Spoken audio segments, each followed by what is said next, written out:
उच्चारू बाबाजी सद्गुरु दास तुका. ओम नमो ज्ञानेश्वरा करुणाकरा दयाळा तुमचा अनुग्रह लादलो पावन झालो चराचरी. मी कळा कुसरी काहीच नेनो बोलतो वचने अति भाविकाय काय जनार्दनी तेम तुमचा दास त्याची आस पुरवावी. महायोग पीठे तटे भीमरथ मोरम पुंडरीकाय दातुं इंद्रिये समागत तिष्ठन्त मानंद कंदम परब्रह्मलिंगम भजे पांडुरंगम विठाला.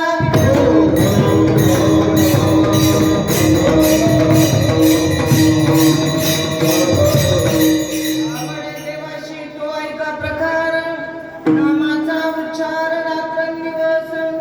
तुळशी माळ गळा गोपी चंदन टिळा हृदयी कळवळा वैष्णवांचा. प्रस्तुत प्राप्त प्रसंगी प्राप्त स्थळी धावडी या ठिकाणी प्रतिवर्षाप्रमाणे अखंड हरिनाम सप्ताहाचं आयोजन. अखंड हरिनाम सप्ताहामध्ये चालत आलेले आदरणीय पूजनीय हरिभक्तपरायण बाबा महाराज मुंडे डाबीकर यांच्या रामकथा या ठिकाणी आपण श्रवण करत आहात. युवा कीर्तनकार बाबा महाराज हे आम्हाला स्वाभिमान आहे कारण मी डाबीचे असल्यामुळे.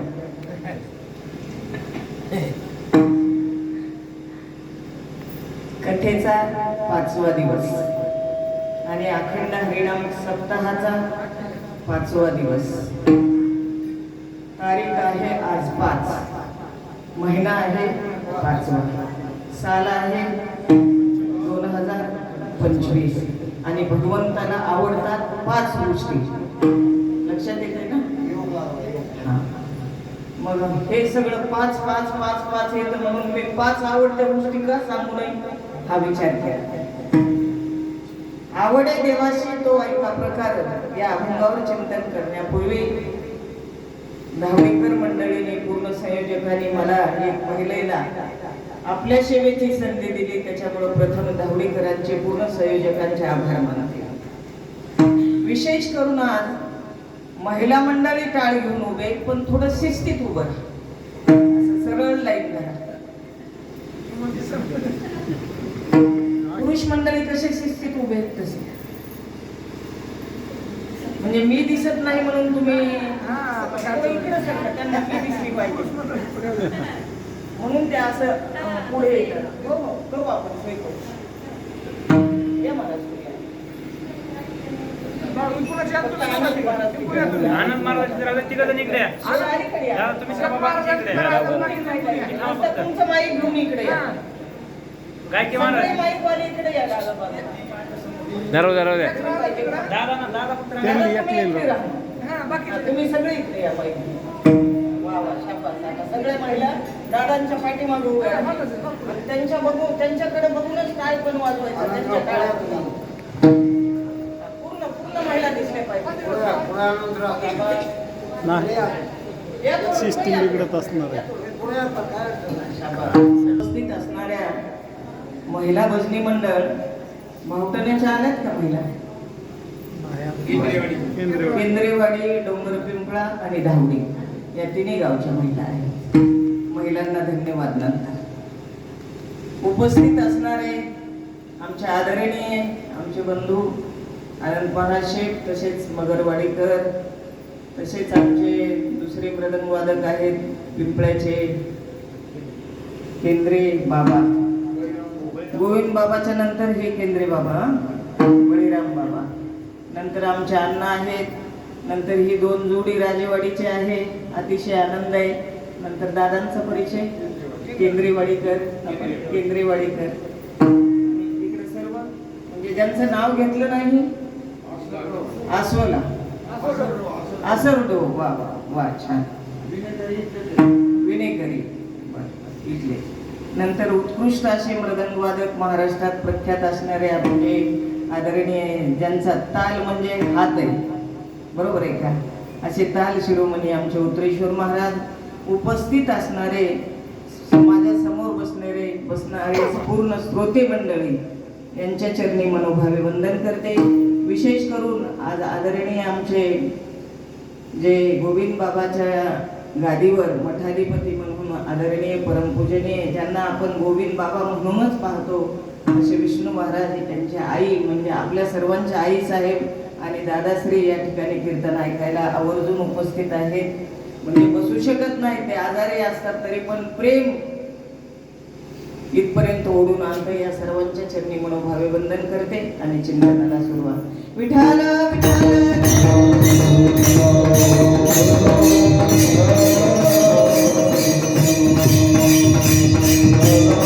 आवडे देवाशी तो एका प्रकार नामाचा उच्चार रात्रंदिवस.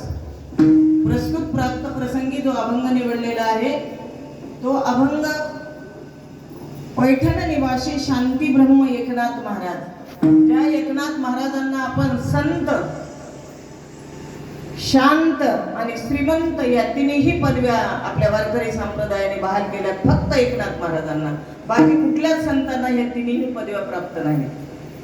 संत कशा आहेत? षडविकार ज्यांच्या देहामधून निघून गेले म्हणून ते संत आहेत. संत झाल्यामुळे शांत आहेत. शांत कशा आहेत तर यवन अंगावरी थुंकला प्रसाद देऊनी मुक्त केला. आणि श्रीमंत कशा आहेत तर आपल्याला सणावाराला सुद्धा, आता एवढी स्वस्ताय असताना सुद्धा सणाला सुद्धा पुरणपोळी आपल्याला मिळत नाही.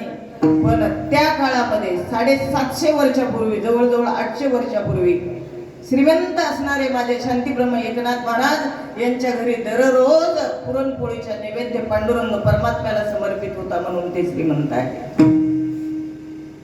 अशा या शांतीब्रह्म एकनाथ महाराजांचा 4 चरणांचा अभंग सेवेसाठी निवडलेला आहे. या अभंगामध्ये नाथबाबा भगवंताच्या आवडीचे 5 प्रकार या ठिकाणी सांगत आहेत. विठ्ठल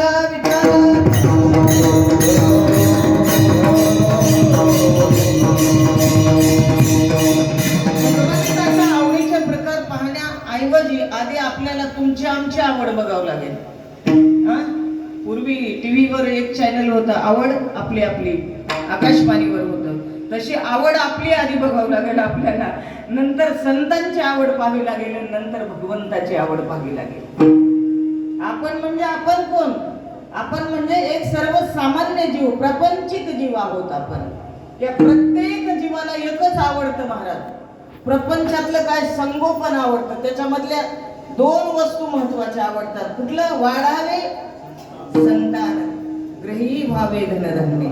ही महत्वाची आवड आहे प्रापंचिक जीवाची. मग या आवडीसाठी हा प्रपंच आपल्याला माहित आहे किती दुःख देणार आहे, ते प्रत्येकाला माहित आहे. ज्या प्रपंचानं मर्यादा पुरुषोत्तम रामचंद्र प्रभू हे अखिल कोटी ब्रह्मांड नायक किंवा विष्णू परमात्म्याचा अवतार असताना सुद्धा या प्रपंचानं 14 वर्ष वनवासाला मर्यादा पुरुषोत्तम रामचंद्र प्रभूंना पाठवलं. एवढा दुःखदायी प्रपंच आहे. ज्या प्रभूंचं नाव घेतल्यानंतर दुःखी प्रपंच सुखरूप होतो, त्या प्रभूंना सुद्धा प्रपंचानं 14 वर्ष वनवासाला पाठवलं. म्हणून मी थोडक्यात सांगते किती दुःख रूप आहे. जन्म दुःखम, जरा दुःखम, जाया दुःखम, पुनः पुनः अंतकाले च महादुःखम, जागृही जागृही. अहो किती दुःख आहे या प्रपंचामध्ये. मातेच्या गर्भाशयामध्ये या गर्भाची गर्भधारणा झाल्यापासून प्रसूती होईपर्यंत गर्भाशयातलं दुःख, आणि गर्भाशयातलं दुःख म्हणजे प्रत्यक्ष नरकवास आहे महाराज. ज्या वेळेला गर्भ 7 महिन्याचा होतो त्यावेळेला डोक्याचं वजन ज्या वेळेला जास्त होतं त्यावेळेला वजनदार वस्तू ग्रॅव्हिटेशनला खाली येते आणि डोकं खाली आणि वर पाय होतात गर्भाशयामध्ये ह्या गर्भाचे. त्यावेळेला हा गर्भ भगवंताकडे याचना करत असतो.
यातना मज भोगिता नारायणा. कुठली यातना आहे तर ज्या गर्भामध्ये आरभकानं मल आणि मूत्राचं विसर्जन केलेलं असतं गर्भाशयामध्ये या नरकात तो फिरत असतो आणि ज्या वेळेला उलट टांगतो त्या वेळेला भगवंताकडे याचना करतो एक वेळा करी दुखावे गळे,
आठवीन पाय हा माझा नवस, रात्र आणि दिवस पांडुरंगा, रात्र आणि दिवस भगवंताकडे याचना करतात. एकदा या गर्भाशयामधून मुक्त कर, मातेच्या गर्भाशयामधून 9 महिने 9 दिवस होतील. ज्या वेळेला प्रसूती होईल त्यावेळेला प्रसूती झाल्याबरोबर बाळ रडतं.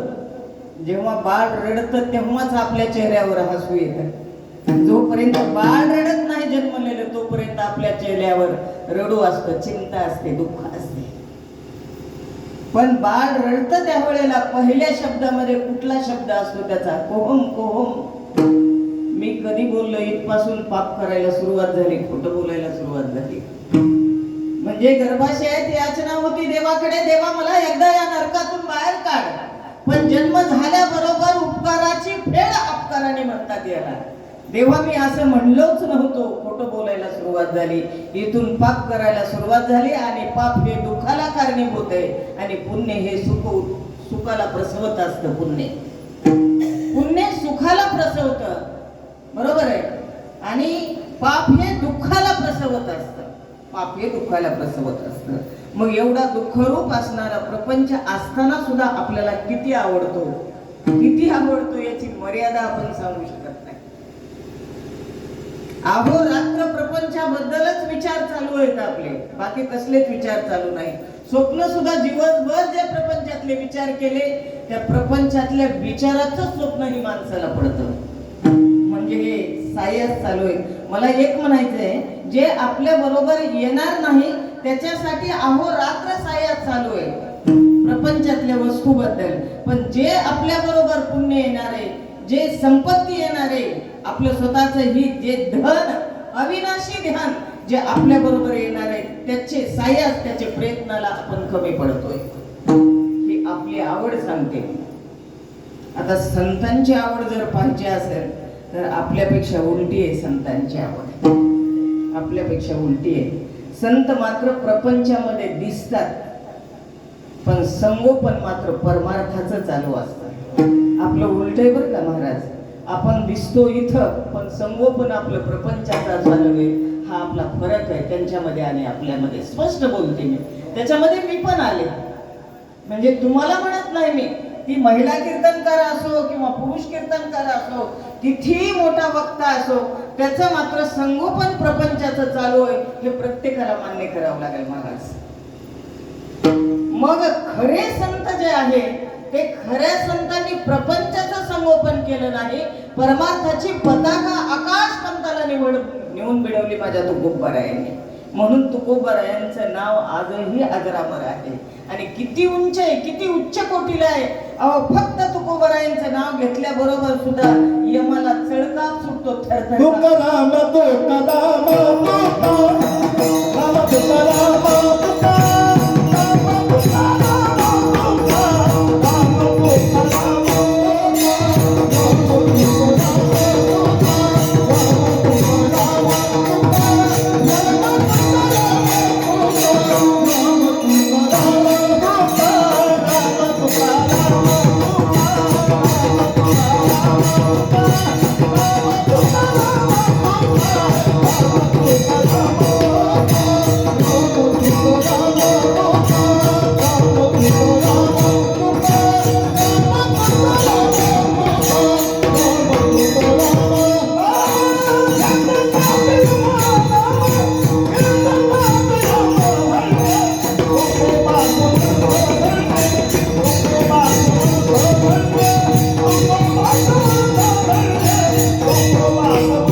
केल्याने केला हा पुरुषार्थ. म्हणजे तुकाराम महाराजांचं नाम ऐकल्याबरोबर यमराजाला थरकाप सुटावा एवढं उत्तुंग असं व्यक्तिमत्व माझ्या तुकोबरायांचं. मग आपल्याला सर्वसामान्य जीवाला प्रपंचच आवडतो आणि संतांना देवच आवडतो. देव एवढा आवडत होता तुकोबरायांना की देव यांनी राम म्हणून राम हे नाम घेतलं ते रामच होऊन टाकले. बरोबर का? राम म्हणता राम म्हणता रामच होईन.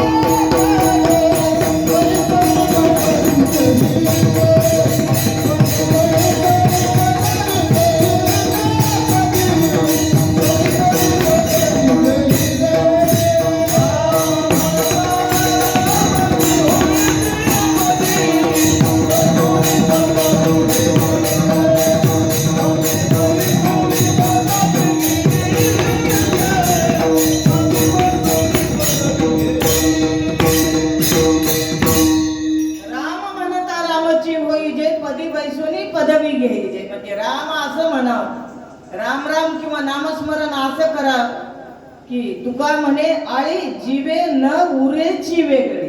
दृष्टांत आहे बरं का हा महाराज. एक भिंगुरटी असते, भिंगुरटी, आणि ते भिंगुरटी काय करत असते, आपलं घर तयार करत असते. ते घर तयार करण्यासाठी चिकन माती गोळा करते. आता पाऊस पडला ना किंवा कुठं ओली माती झालेली असेल, पाणी सांडलेलं असेल, तिथला ते चिकन मातीचा गोळा आपल्या तोंडामध्ये आणते ती आणि एका भिंतीला लावत असते. ती भिंतीला लावल्यानंतर घर असं तयार करते, ती घर तयार करते आणि त्या घरामध्येच ती बंदिस्त होते. घर असं बंद करते. बंदिस्त झाल्यानंतर ही भिंगुरटी बंदिस्त झाल्यानंतर मध्ये चिंतन करत असते की फुलपाखरासारखी मी कधी होईल, म्हणजे मला पंख कधी फुटतील, ह्या घराचा उंबरटा कधी उघडेल हे दरवाजा, आणि मी फुलपाखरासारखी फुलपाखरू होऊन कधी बाहेर पडेल, म्हणून त्या फुलपाखराचं ती चिंतन करत असते. एवढं चिंतन करते, एवढं चिंतन करते की चिंतन करत असताना तिचा जो आकार आहे भिंगुरटीचा तो आकार बदलतो आणि तिला आतच त्या घरट्यामध्ये तिच्या घरामध्ये पंख फुटतात. खरंच चिंतन केल्यानंतर आणि तिचा आकार मोठा झाला आणि पंख फुटले की ऑटोमॅटिक ते मातीचं घरटं तिचं फुटून जातं आणि ही फुलपाखरू म्हणून बाहेर फुटून जाते. माझा दृष्टांत संपला. दृष्टांत कसा संपला की तसं आपण नामस्मरण करावं भगवंताचं. तसं संतांनी सांगितले दश नाम अपराध विरहित. म्हणजे 10 अपराध आहेत नाम घेताना सुद्धा. 10 अपराध आहेत. आता मी प्रभू रामचंद्राचं नाव घेते पण मनामध्ये चिंतन भलतेच देवाचं चालू आहे, तो अपराध आहे. तो अपराध आहे. मी डोळ्यानं हनुमंतरायाची मूर्ती पाहते, डोळ्यानं हनुमंतरायाची मूर्ती पाहणं, डोळ्यानं हनुमंतरायाचंच नामस्मरण करणं आणि हृदयामध्ये ह्या हनुमंतरायाचीच मूर्ती स्थापन करल्या, हा निरअपराध रहित नामचिंतन आहे. म्हणजे करमे फिरे माला मुखमे माही, मन तो 10 दिशा फिरे वो सुमिरन होताना, हे संत कबीरजी सांगतात. हातामध्ये तुमच्या माळ आहे, तुम्ही जप करताय रामकृष्ण हरे रामकृष्ण हरे रामकृष्ण हरे जप चालू आहे, पण मनामध्ये जर विचार प्रपंचाबद्दल चालू असतील तर हे कदापि भगवंताला मान्य नाही. असे बरेच म्हणजे 10 अपराध सांगितले. ते अपराध रहित आपल्याला नामस्मरण केलं तर त्याची फलप्राप्ती होती, फलप्राप्ती होती. तसं हे माझे साधू संत नामस्मरण कसं करत होते, नामस्मरण करत असल्यामुळं त्यांना देव किती आवडत होता तर आमच्या जीवापेक्षाही आवडत होता म्हणून संत सांगतात. कानडिया विठोबा, कानडिया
तेव्हापासून आहे. किती आवडतात?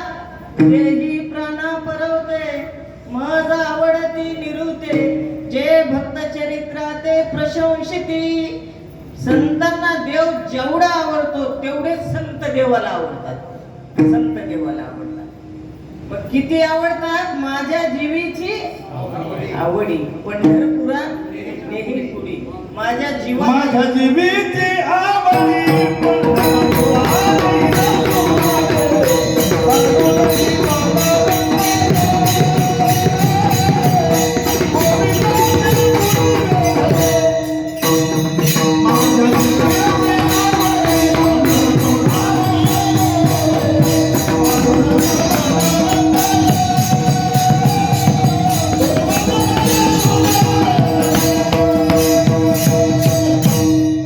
माझ्या जीवीची आवडी पंढरपुराने निवडी पांडुरंगी मन रंगले मले किंवा रंगले.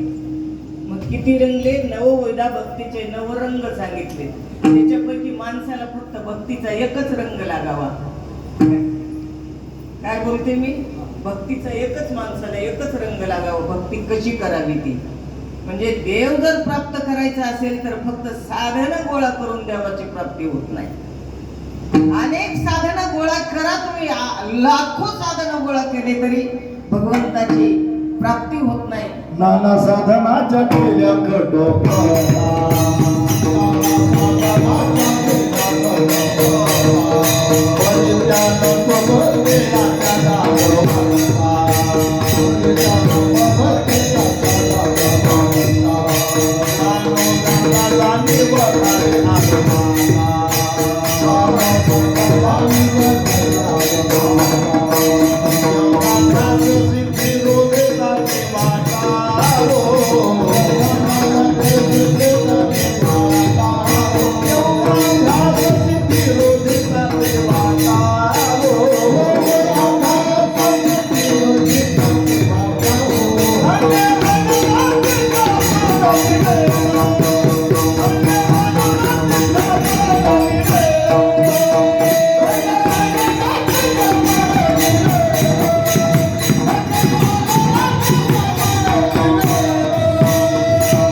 नाना साधनांच्या खेल्या कटपटा परित्या नकोवती याच्या दारवंता. जरी परित्या न पवती त्याच्या दारवंटा. मग कधी पावतात तर फक्त भाव असेल तर पावतात बरं का. म्हणून काही न लगे एक भावाची कारण तुका म्हणे आन विठोबाची. मग तो भाव माझ्या संतांकडे होता. जीवाची आवड किती होती ती भावयुक्त अंतःकरणाने होती म्हणून ते देवरूप झाले. नवे नवे त्यांना देव म्हणूनच आपण पूजा करतो. मग आपण संतांची आवड पाहिली, भगवत सर्वसामान्य जीवांची आवड पाहिली. आपली आवड तुम्हाला समजली, संतांची आवड समजली. पण आज नाथ बाबा या अभंगामध्ये प्रथम चरणामध्ये भगवंताची आवड सांगतायत. आवडे देवाचे तो ऐका प्रकार.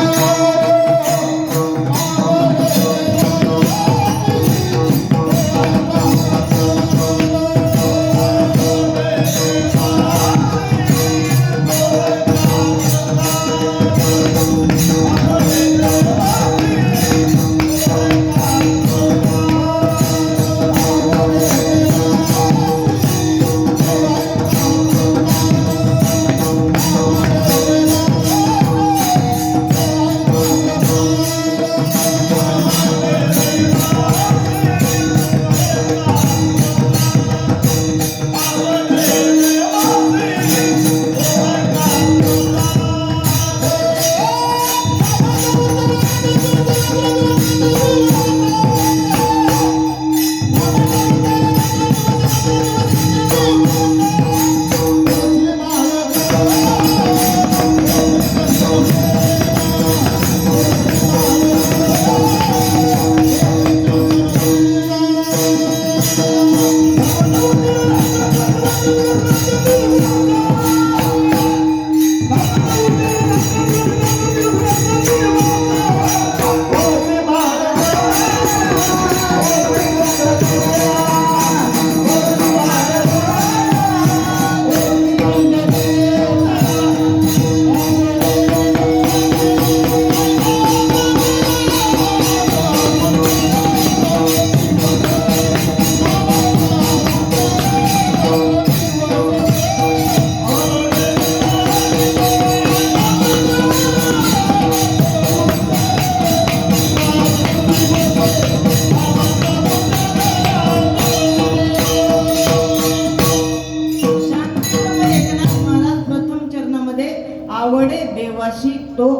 चोरला प्रकार म्हणतात. देवाला काय आवडते ते सर्वजण कान देऊन ऐका म्हणतात. ऐकून फक्त सोडून द्या असं म्हणत नाहीत नाथ बाबा. ऐका. ऐकण्याचे पण बरेच प्रकार आहेत हो अण्णा माझ्या मताने. माणसं आता लगेच ऐकतात आणि उठलं की इथं झटकलं की इथं सोडून देतात. हा एक ऐकण्याचा प्रकार आहे. दुसरा ऐकण्याचा प्रकार आहे ऐकतात आणि घरी झोपल्या झोपल्या चिंतन करतात महाराजांनी नेमकं काय सांगितलं. आज वक्त्यानं काय सांगितलं. आज जे वक्त्यानं सांगितल्या चार चौकटी त्या चौकटीतल्या एखाद्या कोपऱ्यामध्ये आपलं आचरण बसतंय का त्याचं चिंतन करतात. हे एक ऐकणं. आणि जो रात्रभर चिंतन करतो आणि सकाळी उठल्याबरोबर विचार करतो. आपण एकही कोपऱ्यात बसत नाही. त्या जे पंडितांनी जे वक्त्यानं सांगितलंय आपण खूप चुका केल्यात आतापर्यंत. आता माझं 65 संपत आहे 66 चालू होते. तर मी आता कीर्तनात प्रबोधन करते तुम्हाला. पण घरात जाऊन मी चिंतन करायला पाहिजे की मी लायक आहे का प्रबोधन करण्यासाठी. माझी लायकी आहे का इथं व्यासपीठावर उभं राहून तुम्हाला प्रबोधन करण्यासाठी. जर माझं आचरण तेवढं शुद्ध असेल तर मी तुम्हाला इथं उभं राहून सांगण्याला लायक आहे.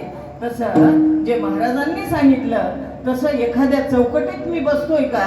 आणि आतापर्यंत ज्या चुका केल्या त्या चुका सुधारण्यासाठीच एवढ्या धावडीकर मंडळाने लाखो खर्च करून वेगवेगळ्या पंडितजींना श्रोत्यांना आणलं का. उगं करमणूक म्हणून आणलं. करमणूक म्हणून आणलं का तुम्ही नाही. माझ्या धावडीतल्या युवकांमध्ये माझ्या धावडीतल्या युवकांमध्ये क्रांती बदल घडला पाहिजे. जो व्यसनी युवक आहे तो व्यसनमुक्त झाला पाहिजे. आता आम्ही कपाळावर गंधाच्या अष्टगंधाची टिळ्या आता पुढे मी सांगणारच आहे. टिळ्याचं महत्व रात्रभर जागर करतो. आता भजन संपलं की जागर करतो आणि जाता जाता हरभरे असले तर हरभऱ्याचे पोतभर ढाळे उपटून येतो. रात्रभर केलेला जागर त्या पोतभर ढाळ्यामध्ये निघून गेला. याच्यासाठी कीर्तन ऐकायचं नाही. आपल्यात बदल घडला पाहिजे. दिखावा नाही. परमार्थ म्हणजे दिखावा नाही. दाखवण्यासाठी परमार्थ नाही. आपल्या वृत्तीत बदल झाला पाहिजे. आपल्या आचरणात आपल्या वागणुकीत बदल झाला पाहिजे. शांतीब्रह्म एकनाथ महाराज ऐका म्हणून सांगतायत आपल्याला. मग ऐका म्हणून जेव्हा सांगतात तेव्हा आपण ऐकून फक्त सोडूनच द्यायचं का.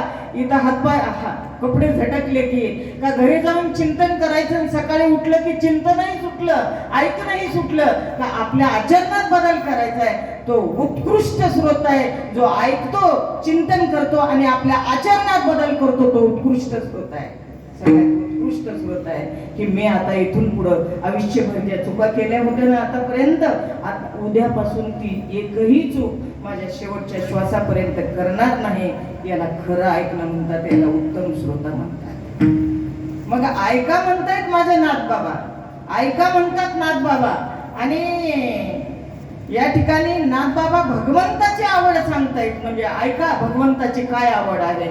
आता माझ्या पतीची आवड काय आहे ते त्यांच्या बरोबर लग्न झाल्यानंतर आतापर्यंतचा जो सहवास झाला त्याच्यामुळे माझ्या पतीची आवड मला कळली. माझ्या पतीला काय आवडतं. तसं नाथबाबांच्या सहवासात अखिल कोटी ब्रह्मांड नायक पांडुरंग परमात्मा आले होते का म्हणून ते जोर जोरात ओरडून दौंडी पिटवून सांगतात माझ्या भगवंताला हे आवडतं. बरोबर आहे. मग सहवास होता की नाही. 36 वर्ष सहवास होता. 1 वर्ष 2 वर्ष नाही 36 वर्ष सहवास होता. पहिले 12 वर्ष चंदन घाशीत होते. श्रीखंड्या चंदन उगाळून करी वस्त्र गंगातीरी उदासी. काय केलं पहिले 12 वर्ष चंदन उगाळून द्यायचं पूजेसाठी अखिल कोटी ब्रह्मांड नायकाच्या पूजेसाठी. आणि भगवंताचे वस्त्र रोज गोदावरी तीरावर जाऊन धुवायचे श्रीखंड्याच्या रूपामध्ये. दुसरे 12 वर्ष टाळ धरण्याचं काम केलं. बरोबर आहे. काय टाळ धरण्याचं काम केलं. ताल धरण्याचं भजन म्हणण्याचं काम केलं. आणि तिसरे मात्र कावडीने ज्या घरी चक्रपाणी वाहे. ज्या घरी पुन्हा घरी माझ्या नाथबाबांच्या घरी कावडीनं 12 वर्ष असे 36 वर्षाचा सहवास घडल्यामुळं नाथबाबा पांडुरंगाची आवड सांगू लागले.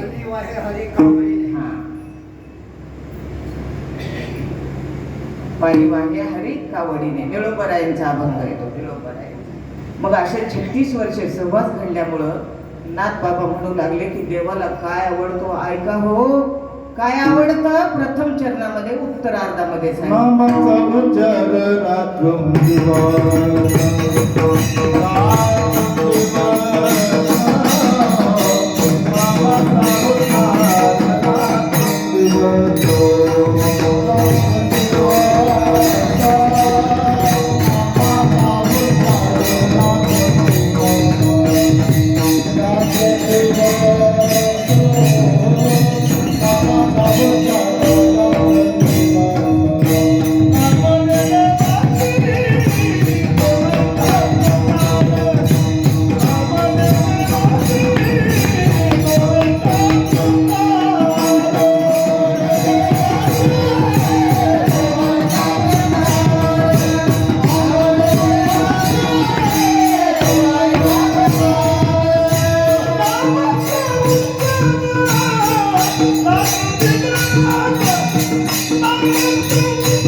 नामाचा उच्चार रात्रंदिवस. बाबा भगवंताला. कुणाच्या नामाचा? तर भगवंताच्या नामाचा उच्चार रात्रंदिवस आवडतो. तसं आपण रात्रंदिवस घेतो का? मग ना सीझन वाईज चालू आहे आपलं. सप्ताह आला की मंदिरात, सप्ताह नसला की तिकडच. रात्रंदिवस नाव आपण घेतच नाही. मग नाम घेण्यासाठी संतांकडे जात नाही. माझा वारकरी संप्रदाय इतका विशाल आहे अण्णा. माझ्या या वारकरी संप्रदायामध्ये यारे यारे लहान थोर याती भलत्या नारे किंवा न पाहे याती कुळाचा विचार भक्त करुणा कर ज्ञानाबाई.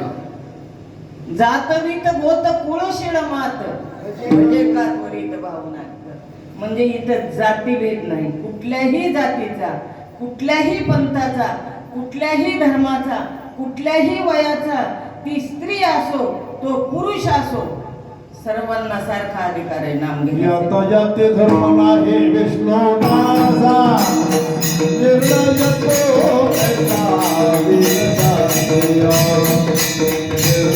तो ऐसा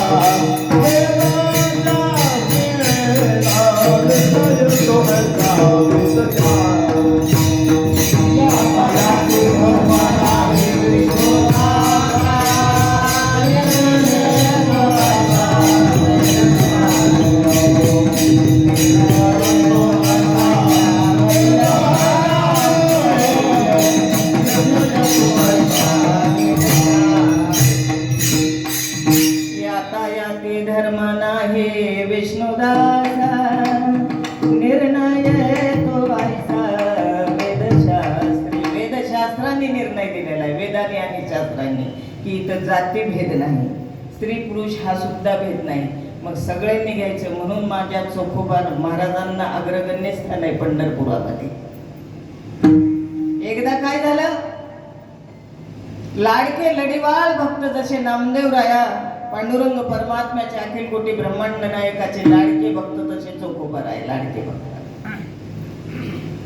पूजा अर्चना भक्त मंडळीचं काकडा सगळं झाला की सारावार झाली की चोखोबारायांनी यायचं आणि राहुलाच्या पुढे येऊन जोर जोरात उड्या मारून अभंग म्हणायचे. चोखोबारायांनी भगवंतांना मोह आवरायचाच नाही. माणसांना इकडं तिकडं बघायचं आणि कुणी तिथं माणूस नसलं की चोखोबाकडे यायचं आणि कडकडून आलिंगन द्यायचं चोखोबांना भगवंतांनी. ऐकताना कान देऊन मी काय बोलते ते सगळेजण. अखिल कोटी ब्रह्मांड नायकाने चोखोबांना कडकडून आलिंगन द्यायचं आणि अजून जसे काय विटेवरून उतरले नाहीत तसे तिथं विटेवर जाऊन उभं राहायचं. एवढे आवडते चोखोबाराय. चोखोबाराय उदरनिर्वाहासाठी मोलमजुरीचं मंगळवेढ्यामध्ये काम करायचे. आणि मोलमजुरीचं काम करत असताना एका दिवशी चोखोबा महाराजांच्या आयुष्यामध्ये दुर्दैवाचा दिवस उगवला. ज्या ठिकाणी काम करत होते, मजुरी करत होते, त्या ठिकाणची भिंत कोसळली आणि अनेक मजूर त्या भिंतीमध्ये गाडले गेले. भिंतीखाली त्या भिंतीच्या मातीच्या ढिगाऱ्याखाली गाडले गेले. राहुळातून वाऱ्यासारखी बातमी माझ्या पांडुरंग परमात्म्याच्या कानावर आली. बातमी चोखोबा गेले, चोखोबांचा अंत झाला. हळूहळू पांडुरंग परमात्मा विटेवर रडू लागले. जो अंगा खांद्यावर नामदेवराय खेळत होते त्या नामदेवरायला बोलवलं. नामा, नामा इकडे, माझा आवडता लाडका लढीवाळ भक्त मला सोडून गेला रे, या पृथ्वी तलावरून सोडून गेला, लवकर ये नामा. नामदेवराया पळतच आले भगवंताकडे आणि म्हणले, देवा एवढं जोरजोरात ओरडता नेमकं काय काम काढलं माझ्याकडे? देव म्हटले, अरे काही नाही रे, चोखा आपल्याला सोडून गेला. आता कधी चोखोबाची भेट होणार नाही, पण मला तुला एकच सांगायचं आहे, त्या मंगळवेढ्यामध्ये जा आणि मंगळवेढ्यामध्ये त्या ज्या भिंतीखाली हे बरीचशी माणसं काढली गेलीत ना, त्या मातीच्या ढिगाऱ्यातून चोखोबाचे हाडं मात्र गोळा करून आणले. नामदेवराय म्हटले, एकटे चोखोबा गेले का देवा? नाही रे, अनेक मोलमजूर गेलेत तिथं. मग आता तुम्ही हाडं आणा म्हणताय चोखोबाची. मला मी नेमकी हाडं कशी ओळखायची चोखोबाची? सगळ्यांची हाडं तर सारखीच असतात, सगळ्यांचं रक्त तर सारखंच असतं, सगळ्यांचं मांस तर सारखंच असतं.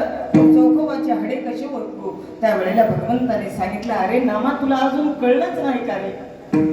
असं कर, एक एक हाड घे आणि हाड घेतल्यानंतर आपल्या कानाला लाव. ज्या कानामधून विठ्ठल विठ्ठल विठ्ठल विठ्ठल हा ध्वनी निघाला, ते हाड मात्र माझ्या चोखोबाचं असेल.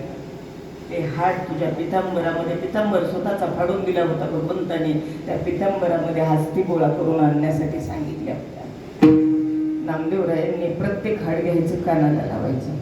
एखादं हाड त्याच्यामधून कुठलाच दोन्ही नाही निघाले की कोण्या पाप्याचं हाड माझ्या हाताला लागलं मग भारतात फिरवून द्यायचं नामदेवरायांनी हाड.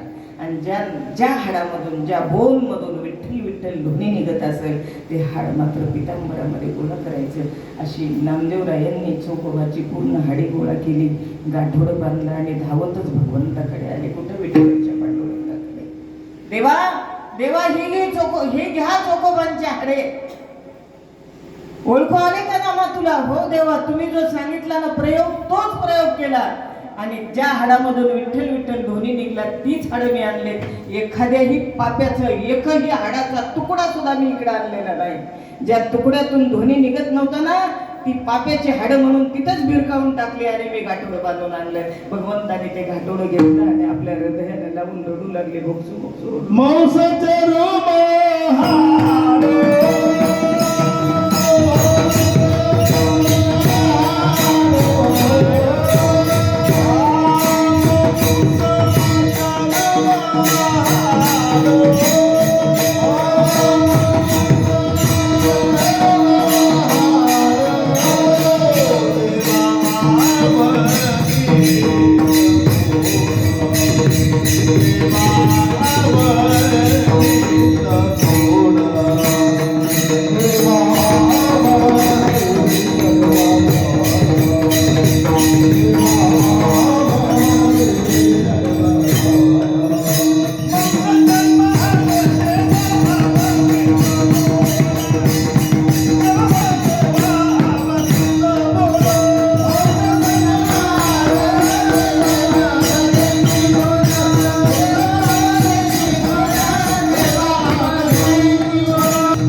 अवघेची गोड. म्हणजे नामधारक, नाम घेणारा भक्त तो आवडतोच, पण तो पृथ्वी तलक सोडून गेल्यानंतर, मृत्यूलोक सोडून गेल्यानंतर त्याच्या हाडं सुद्धा इतकी देवाला आवडतात. मांस चर्म हाड देवा अवघेची गोड. अव चोखोबाची हाडं एवढी देवाला आवडत होती, म्हणून भगवंताने त्या चोखोबाच्या हाडाचं चंद्रभागेमध्ये विसर्जन केलं आणि दशक्रिया विधी स्वतः भगवंताने केला चोखोबाचा. आणि दशक्रिया विधी केला आणि माझ्या चोखोबाचं स्मारक, चोखोबाची आठवण म्हणून चंद्रभागेमधला भला मोठा एक शिळा म्हणजे दगड आणला महाराज. आणि ज्या नामदेवरायाची पायरीच्या पुढे चोखोबाची समाधी आहे, प्रथम गेल्याबरोबर आपण ज्या चोखोबाचं दर्शन घेतो ते चोखोबर आहे. म्हणजे इथं जातीचा विचार आहे का? जातीचा विचार नाही. एससी फर्स्ट, एससी फर्स्ट आणि नंतर ओपन ओबीसी सेकंड. नंतर पुढे गेलं की 2 पावलावर नामदेवरायाच्या समाधीचं दर्शन घ्यायचं आणि ओपन लास्ट आहे. ओपन म्हणजे पांडुरंग परमात्मा. एससी फर्स्ट म्हणजे जातवित्त होत हे सांगायले. इथं जातीचा विचार करायचा नाही म्हणून चौक भक्ती करा आणि चोखोबारायांचं प्रथम दर्शन करा. अशी चौक भक्ती घ्या, असं नाम घ्या की नामदेवराया नाम घेतल्यामुळे भगवंताचे लढीवाळ भक्त बनले आणि नंतर पांडुरंग परमात्म्याचं दर्शन घ्या. म्हणजे भगवंताला नाम किती आवडतं म्हणून नाथ बाबा प्रथम चरणामध्ये भगवंताला नाम आवडतं म्हणून सांगतात. आवडे देवाशी तो ऐका प्रकार, नामाचा उच्चार रात्रंदिवस. फक्त नामाचा उच्चारच आवडतो का देवाला? दुसऱ्या चरणामध्ये सांगतात.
पहिल्यांदा सांगितलं तुळशी माळ आवडती गळ्यामध्ये घातलेली.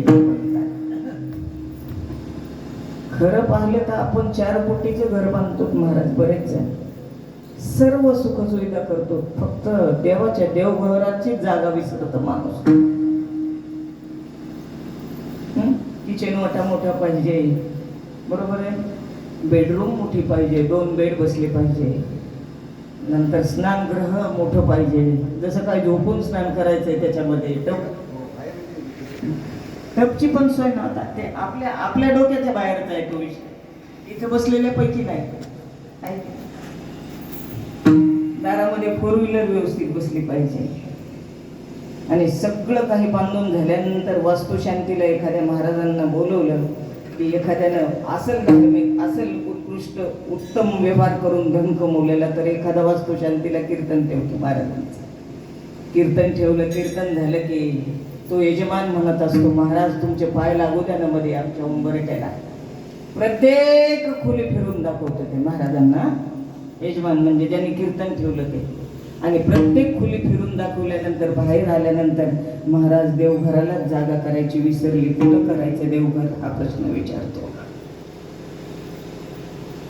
देव नाही जयाचे चित्ती, त्याची न पिके शेती. सोने धरलिया होय माती, पेवात पाणी निघतसे. तुकोबारायांचं प्रमाण आहे. ज्याच्या चित्तामध्ये देव नाही त्याला देवघर कसं करायचं कधी कळणार. ज्याच्या चित्तामध्ये देव नाही त्याला तुळशी वृंदावन तर त्याहून दूर झालं. जयाची द्वारी नाही तुळशी वृंदावन, तुळशी वृंदावन. नानाविचे घर स्मशानो, नानाविचे घर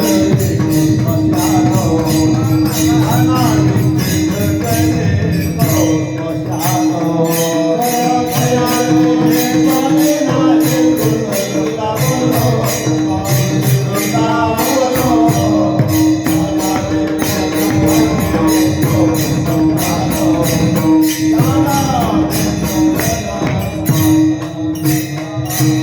जयाची द्वारी नाही तुळशी वृंदावन, जाणावे ते घर एक स्मशान. हा, जाणावे ते घर एक स्मशान. म्हणजे ज्याच्या दारामध्ये तुळशी वृंदावन नाही ते घरच स्मशानभूमी आहे, स्मशानभूमी आहे.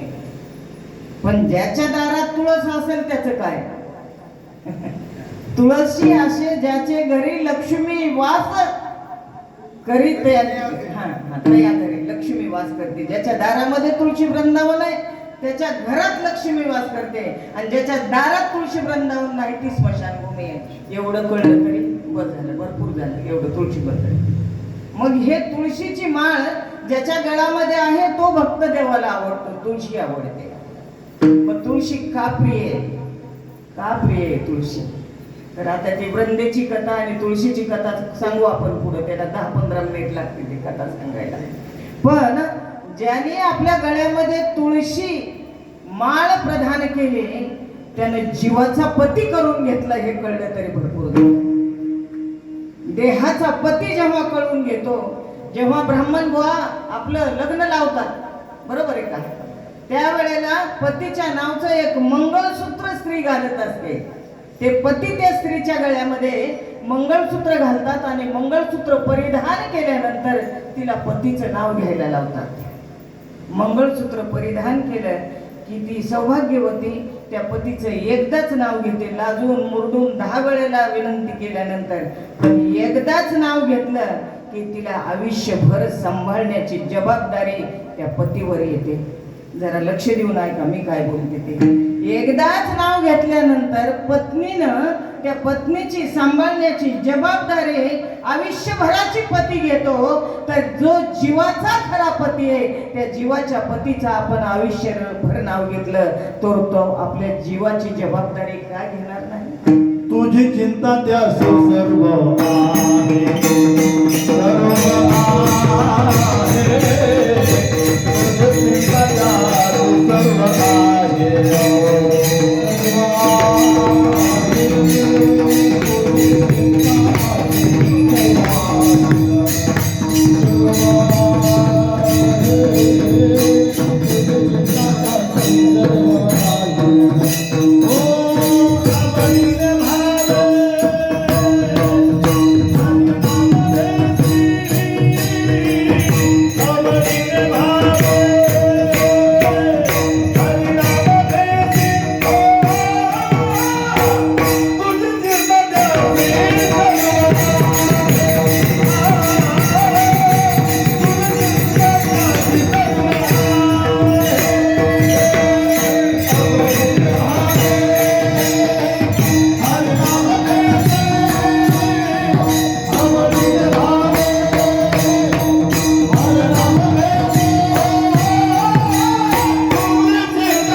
नाव घेतलं की आपल्याला आयुष्यभर सांभाळण्याची जबाबदारी भगवंत घेत असतो.